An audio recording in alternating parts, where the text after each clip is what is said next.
Hello, my name is Mary Ann Roller and I live in Western New York. I have seen a Bigfoot.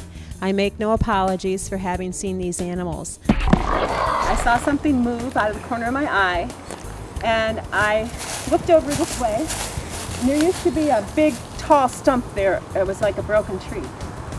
And I was used to seeing it, but something moved and I stopped and I looked and there was this large red, the stump was also sort of a reddish color, but it was red and it just looked different.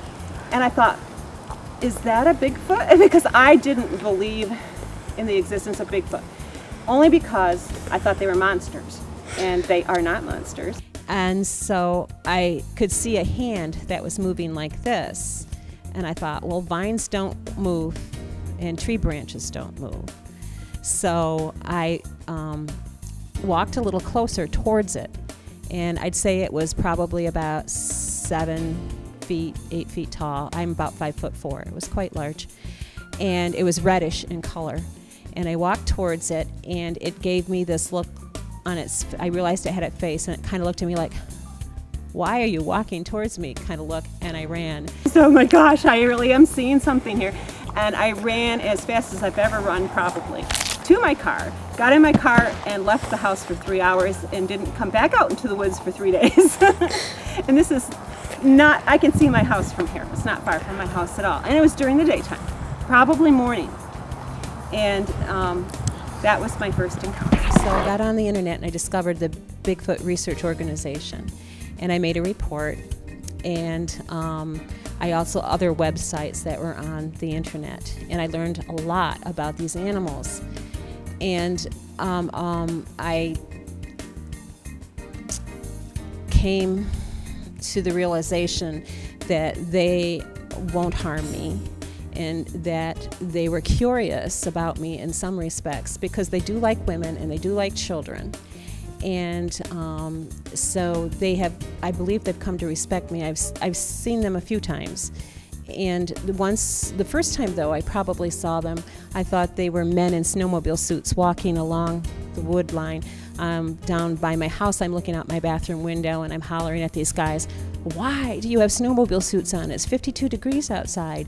And it was the end of spring, there was little patches of snow on the ground. And they didn't answer me, and I yelled out again, "It's 52 degrees outside. How come you guys are in snowmobile suits?" And they just kept on walking, and I realize now that it was probably not men in snowmobile suits that were walking along.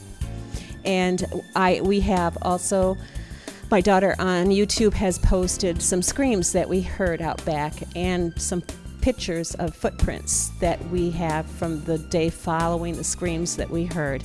And they are there, and that was out back of my house. And most recently, last fall, I was walking out to get an apple off of the ground, and it was probably in the morning. I think I wanted it for breakfast.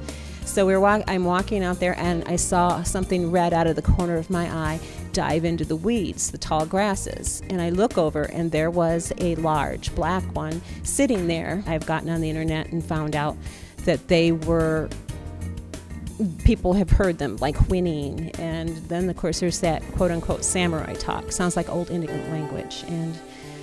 And also another time there was a bush in the yard that it came out of nowhere, and I knew what it was. And apparently they will bend over and try to look like a bush. Their hair will stand up on end. I said, let's just go in the house, and we left it alone. So over the course of about 5 years, I have seen several things right around my house. Most likely they're just the North American gray apes. They need to be protected, and we need to respect them.